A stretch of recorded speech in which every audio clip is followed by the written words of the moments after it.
한 주간의 스포츠 소식 모아서 전해드리는 시간 스포츠 플러스 계속 이어가겠습니다. 도상현 스포츠 미디어 플러스 기자 김현회 스포츠 뉴스 기자 다시 한번 안녕하세요. 네, 안녕하십니까. 네. 인사를 두 번 하는. 아 그러게요. 죄송합니다. 들어오시면서 오형규 선수 마주치셨잖아요. 네. 근데 사실 뭐 자꾸 제가 이렇게 본인을 자랑할 수 있는 질문을 드리면 제가 겸손만 이렇게 대단히 이렇게 겸양과 겸손을 갖춘 선수더라고요. 네. 그래서 김현애 기자께서 좀 대신 오형규 선수 칭찬 좀 해주셔야 될 것 같아요. 일단은 뭐 올 시즌 마지막 경기에서 수원 삼성을 6위에서 아주 구해낸 그러니까요. 그런 아주 극적인 골을 터뜨렸던 선수였고, 예. 그리고 군대를 굉장히 일찍 다녀왔습니다. 네. 예, 그래서 이제 K리그에서는 U22 제도라고 그래가지고 22세 이하 선수 한 명을 무조건 경기에 내보내야 되는데 네. 군대를 갔다 왔지만 내년에도 U22에 적용을 받는 흔히 말하는 가요계로 치면 군필 아이돌이다. 이렇게 좀 봐야 될 것 같습니다. 군필 아이돌. 네, 딱 어울리는 그런 표현이네요. 네. 근데 도상현 기자가 본 오형규 선수. 그러니까 요즘 사실 현대 축구에서 이 공격수에게 요구되는 것만은 사실은 골 사냥만 있는 건 아니지 않습니까? 그렇죠. 이제 최전방에서부터 압박 혹은 이제 조규성 선수가 이번 월드컵에서 또 각광을 받았었던 이유가 생긴 거는 정말 너무나도 수려하게 생긴 선수가 이 굳은 일을 도맡아서 하고 맞아요. 최전방 압박부터 수비 가담까지 저는 사실 오현규 선수도 비슷한 유형이라고 생각을 하거든요. 네. 활동량도 굉장히 좋고 수비 가담이라든지 이런 굳은 일을 마다하지 않는 젊은 선수가 또 나왔고 네. 아까 말씀하신 것처럼 이제 군면제도 또 해결하지 않았습니까? 군문제도 해결하지 않았습니까? 그러다 그렇죠. 보니까 앞으로의 행보에 따라서 또 해외 진출까지도 또 기대해 볼 수 있는 정말 젊은 특급 공격수가 K리그에 나왔다 말씀드릴 수 있을 것 같습니다. 네. 우리가 그 2002 월드컵에 대한 추억이 아직도 젖어 있지만 그렇죠. 오영규 선수가 2001년생입니다. 맞아요. 세상에. 어린 선수예요. 그러니까요. 아까 오영규 선수 이야기가요. 가장 이제 존경하는 선수 롤 모델이 황선홍 감독이래요. 그리고 등번호 18번을 그래서 받고 싶다는데 왜 그러냐 그랬더니 태어난 지 1년 만에 벌어진 한일 월드컵 때 넣은 골 때문이다. 그래서 한 살 때 어떻게 꼭 봤냐 그랬더니 집에서 CD를 만들어서 계속 보고 있다고. 네. 오현규 선수는 라이브로는 못 봤을 텐데. 그렇죠. 그렇습니다. 그렇죠.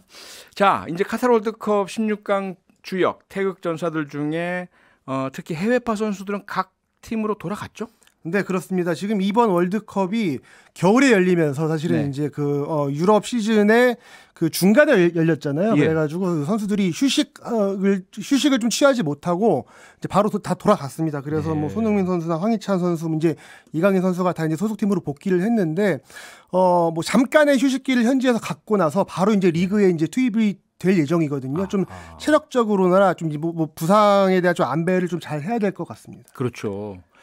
김민재 선수가 출국하면서 남긴 말 정말 용감하고 좀 조금 위험할 수도 있는.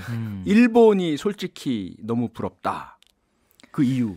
김민재 선수가 사실 이제 출국길에서 이 좀 부탁드린 이 말이 한 3가지 정도가 크게는 있었던 걸로 기억을 합니다. 일단은 K리그로 이 월드컵에 대한 관심이 이어져서 더 많이 찾아주셨으면 좋겠다. 그리고 또 이제 지도자 새로 오게 될 감독에게도 또 충분한 시간이 주어졌으면 좋겠다. 그리고 일본이 부럽다라고 한 얘기가 바로 이것 때문인데요. 유럽 팀에서 이적 제의가 왔을 때 더 좋게 구단이 좀 보내줬으면 좋겠다 이런 얘기를 했거든요. 아무래도 이제 우리나라 구단 같은 경우에는 풀어야 할 것들도 많고 이적료도 비싸서 선수들이 해외 진출하기가 좀 쉽지 않은 것이 아니냐라는 이런 얘기들을 했었는데 지금 뭐 해외파 선수들이 과거에 비해서 많이 늘어났고 또 아시아 축구가 성과를 거둔 것도 역시 해외파 선수들이 좀 뭐라고 해야 될까, 또 좋은 경기력을 또 보여주고 또 이제 세계 무대의 선수들과 부딪히더라도 주눅들지 않는 모습이 있지 않습니까? 그런 부분을 좀 강조한 것으로 일단은 보입니다. 근데 사실 이 부분이 굉장히 좀 민감한 부분이기도 하고 저는 좀 찬성을 하지만 이 중에 일부분은 좀 약간 좀 의아한 부분도 있는데 축구 팬들이 가장 싫어하는 단어 중에 하나가 대승적인 차원입니다. 그래서 왜냐하면 구단 같은 경우에도 이제 선수들을 영입하기 위해서는 이적료도 들어가고 연봉도 들어가고 하는데 이 선수들이 굉장히 어떻게 보면 헐값에 유럽에 나가게 되면 구단도 사실은 운영하는 게 좀 쉽지 않거든요. 그런데 이제 우리는 지금까지 늘 해외에서 좋은 이제 이적 제안이 들어오면 네. 구단이 좀 손해를 보더라도 예. 한국 축구를 위해서 선수를 위해서 대승적인 차원에서 보내줘라라는 이야기를 많이 했는데 그렇죠. 예, 김민재 선수의 말이 좀 동의되는 부분도 있지만 네. 한편으로는 예. 좀 구단 뭐 K리그 구단들의 좀 사정도 좀 상황을 좀 이해를 해줬으면 좋겠다라는 좀 생각이 듭니다. 김민재 선수의 그 세 가지 주문 중에 두 가지가 충돌하는 게 하나는 K리그 활성화 혹은 해외로 많이 잘 보내주는 그 두 가지가 함께 좀 그렇죠? 잘 됐으면 좋겠습니다. 그러니까 저는 사실 예. 이제 선수들이 정말 해외 진출에 대한 욕심이 있다면 네. 바이아웃을 조금 설정을 해놓고 혹은 이제 연봉을 좀 낮게 받는 식으로 하는 게 어떨까라는 생각도 좀 들고요. 네. 그리고 이재성 선수 같은 경우에도 맨 처음에 이제 독일로 넘어갈 때 처음에 이 자신의 연봉을 전북에서 받던 것보다 많이 낮추고 넘어갔었던 부분도 있거든요. 물론 이제 이적료도 전북에 충분히 이제 챙겨주긴 했었습니다만 네. 그런 부분도 선수들이 정말 욕심이 있다면 또 해외 진출에 대한 의지가 있다면 좀 필요할 부분이 아닐까 싶습니다. 사실 네. 일본 같은 경우는 이제 김민재 선수가 이제 말한 것처럼 이제 해외파가 많아요. 그래서 이번에 월드컵 26명 중에 19명이 유럽에서 뛰고 있는 선수입니다. 그런데 좀 우리가 여기서 생각을 해야 될 부분은 좀 일본과 우리의 좀 차이가 있죠. 우리는 왜냐하면 군 문제가 있기 때문에. 그렇네요. 왜냐하면 일본에서는 J리그에서 잘한 선수들이 뭐 24살, 5살 되면은 이제 유럽의 하버리그에서부터 이제 도전을 하는 그런 상황들이 있는데 네. 우리나라 같은 경우에는 딱 그 시기에 이제 군대를 가야 되는 나이죠. 문제가 있어서 좀 해외 진출에 대한 이런 좀 뭔가 환경적인 좀 차이가 있다라는 부분을 좀 말씀을 드리고 싶습니다. 그렇네요.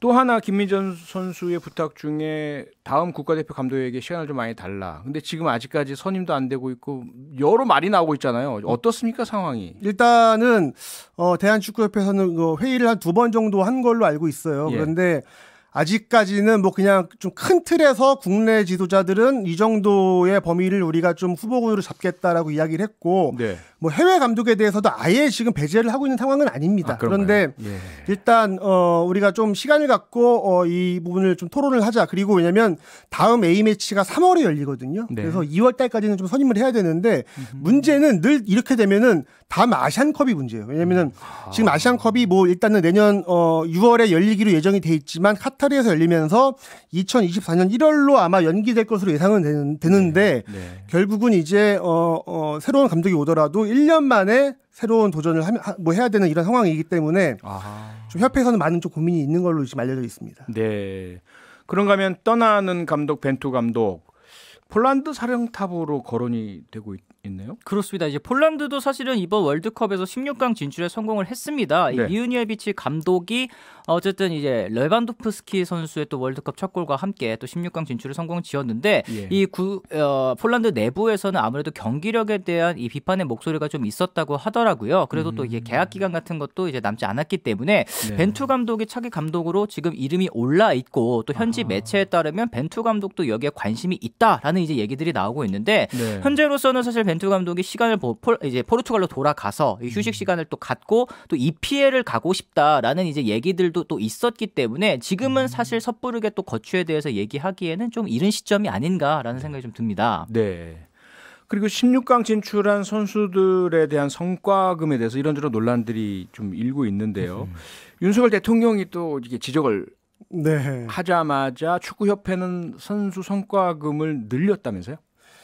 이게 사실은 조금 좀 애매한 부분이긴 한데 왜냐하면 윤석열 대통령이 정당한 보상과 좀 평가가 이루어졌으면 좋겠다라고 이야기를 하면서 선수들이 좀 많은 돈을 좀 이 포상금으로 좀 받았으면 좋겠다라고 이야기를 했는데 사실은 이게 반은 맞고 반은 틀립니다. 왜냐하면 월드컵에서 우리나라가 번 돈이 170억인데 굉장히 많이 번 것 같잖아요.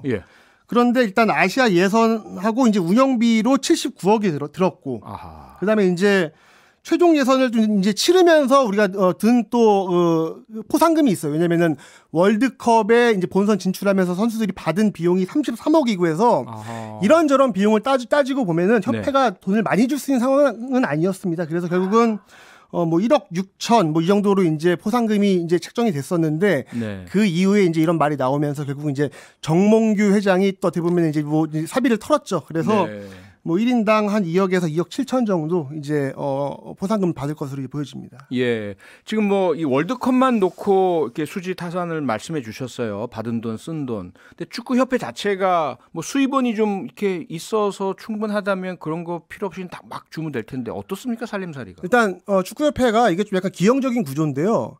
이 수입원의 대부분을 국가대표에 좀 의지를 하고 있습니다. 왜냐면은 이제 그 용품사를 비롯해서 이제 그런 쪽으로 이제 후원금이 300억이 넘고 네. 그다음에 이제 스포츠 토토 이제 자금을 195억 정도 받습니다. 그래서 2021년에 대한축구협회가 받은 816억 중에 상당 부분이 이제 그 대표팀을 통해서 이제 그 스폰서 수익으로 이제 들어왔거든요. 그래서 우리가 가끔 그런 얘기를 하잖아요. 뭐 한국 축구가 좀 정신을 차리기 위해서는 한 번쯤 월드컵을 좀 못 나가는 것도 어떠냐라는 이야기를 하는 분들도 있는데 그러면 정말 이 스폰서 수익이 큰일 납니다. 그러겠네요. 예, 그 정도로 굉장히 이쪽으로 이제 기형적인 구조가 있기 때문에 네. 이런 구조를 풀어야 되는데 결국은 네. 협회도 이쪽으로만 수익이 이제 치우쳐져 있다 보니까 계속 이제 국가대표 경기도 원정 경기보다는 홈에서 치르면서 A매치 입장 수익도 이제 많이 좀 어떻게 보면 이제 원하고 있는 상황이기 때문에 그런 네. 좀 기형적인 구조를 좀 많이 좀 풀어야 될 그럴 좀 상황입니다. 네. 사실 지금 최근 몇 년 동안은 무관중 경기가 A매치 경기에서도 또 이어지면서 좀 살림살이가 그렇게 썩 넉넉하지는 않은 걸로 저도 알고 있거든요. 그 문제도 있었군요. 맞습니다. 이제 그렇기 네. 때문에 어떻게 또 이 수입원을 계속 충당하는지도 참 고민이 깊을 것 같기는 합니다. 네, 그렇군요. 자, 이제 월드컵 얘기로 다시 돌아가면 카타르 월드컵 이제 결승전 딱 한 경기 남았습니다. 네. 4강전도 정말 뜨거웠는데요. 4강전 평가 좀 간단히 해주실까요? 일단은 이번 대회를 취재하는 취재진한테 들어보니까 세계 축구 월드컵의 흐름이 많이 바뀌었다고 하더라고요. 뭐냐면 네. 그 전까지는 슈퍼스타 한 명이 뭔가 팀의 그런 분위기를 바꾸는 역할을 하는 흔히 말하는 크랙으로서의 역할을 많이 했는데 예. 이번에는 그런 뭔가 플레이가 많이 줄어들었고 뭔가 조직적인 플레이를 하는 팀들이 성과를 냈다.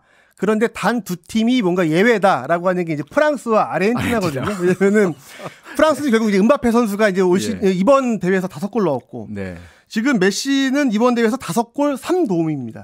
그래서 이 두 선수가 결국은 4강전에서도 굉장히 좋은 활약을 하면서 결국은 이제 두 팀을 이제 결승으로 이끈 그런 상황입니다. 네, 도사연 기자는 어떻게 보셨어요? 저 같은 경우는 말씀하신 것처럼 모로코도 그렇고 크로아티아도 그렇고 이번 이 4강전까지 올라올 때까지 정말 실점이 적은 팀 아니었습니까? 네, 참 조직력도 훌륭했고 특히 이제 수비 라인들의 이 유기적인 호흡이 굉장히 인상적이었는데 네. 결과적으로는 이 슈퍼스타의 존재, 이 메시라든지 아니면 말씀하신 것처럼 음바페 또 그리즈만 선수가 저는 또 굉장히 돋보였다고 생각을 하거든요.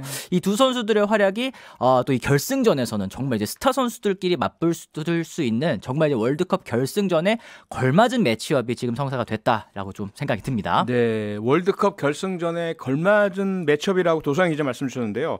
김현애 기자. 근데 사실 시작할 때는 브라질이라든지 독일이라든지 네. 강호로 꼽히던 팀들이 추풍 낙엽처럼 다 떨어졌어요. 네, 그렇습니다. 지금 네. 이 두 팀 어쨌든 최고의 팀 올라왔다 이렇게 볼 수 있나요? 최고의 팀은 맞죠. 그런데 4강전에서 어떻게 보면 약간 좀 대진 운도 조금 다른 면이 있는 것 같아요. 왜냐면은 사실은 아르헨티나는 4강에서 브라질을 원래는 만날 걸로 많은 분들이 예상을 했는데 네. 이제 크로아티아가 이제 브라질을 잡으면서 결국은 4강에서 이제 크로아티아를 이기고 올라왔고 네. 이제 프랑스 같은 경우에도 사실은 4강에서 원래는 스페인과의 격돌을 많은 분들이 이제 기대를 했지만 그렇죠. 모로코가 또 스페인을 잡으면서 뭔가 네. 4강 대진 자체가 이 결과적으로 봤을 때 아르헨티나와 프랑스한테는 조금 행운도 따른 네. 그런 면이 지금 없지 않아 좀 있는 것 같습니다.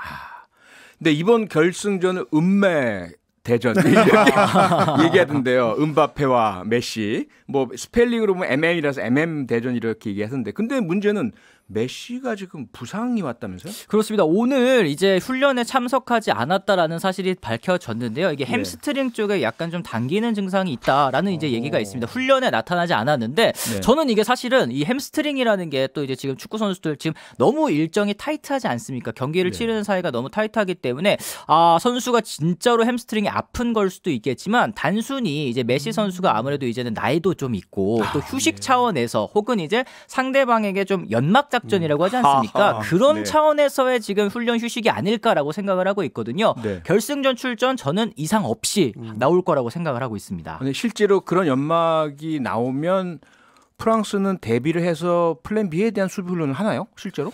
프랑스도 아마 이거를 연막으로 생각을 할 것 같습니다. 왜냐면은 이게 사실은 메시 선수가 그 아르헨티나의 훈련 장면을 미디어한테 15분을 공개를 해야 되는데 그때 안 나왔어요. 그러니까 그 이후에 이제 비공개 훈련 때는 어떻게 했는지 모릅니다. 그래서 아마 뭐 프랑스에서도 아마 메시 선수에 대한 뭐 대비책을 철저히 세우지 않을까라고 생각을 합니다. 자, 이제 운명의 시간입니다. 도사영 기자는 틀리기로 소문이 나 있고요. 그래도 혹시 모릅니다. 또 펠레가 될지. 또 펠레. 우승 누가 합니까? 저는 사실 지난주에도 프랑스의 우승을 밀었거든요. 저는 이 음바페 선수와 그리즈만 선수가 사실 이 아르헨티나가 부족한 부분이 사실은 이 수비진 아니겠습니까? 이 수비진을 충분히 뚫고 다득점을 할 수 있지 않을까 저는 한번 생각을 해봅니다. 오현규 선수도 프랑스가 우승한다고 전망했고요. 김현애 기자는요? 저는 아르헨티나의 우승을 예상을 하는데 일단 현지 분위기가 거의 아르헨티나의 홈 같은 분위기래요. 지금 아르헨티나에서 전세기를 띄워서 지금 이 카타르로 이제 관중을 수송할 만큼 열정적인 지금 분위기를 자랑하고 있고 어떻게 보면 이제 메시의 마지막 월드컵이잖아요. 그렇죠. 메시 선수가 뭔가 더 집중력을 발휘할 수 있지 않을까 싶고 그리고 이제 아르헨티나가 우승을 마지막으로 한 게 36년이 됐습니다. 와. 뭔가 좀 간절하면서 조금 더 아르헨티나가 더 유리한 면이 좀 있지 않을까라고 좀 예상을 해보겠습니다. 아쉽게도 김은혜 기자 월드컵이 끝나면서 오늘이 마지막입니다. 청취자 여러분께 간단한 인사 주시죠. 네, 뭐 조규성 선수나 뭐 이런 뭐 오영규 선수 같은 좋은 선수들이 K리그에 정말 많습니다. 그래서 앞으로 K리그에서 정말 많은 좀 응원을 해주셨으면 하는 바람이 있습니다. 감사합니다. 고맙습니다. 여기서 마치겠습니다. 주간 스포츠 두 분 고맙습니다. 수고하셨습니다. 네, 감사합니다. 평일 저녁 6시 5분에 여러분을 찾아갑니다. MBC 라디오 표창원의 뉴스 하이킥.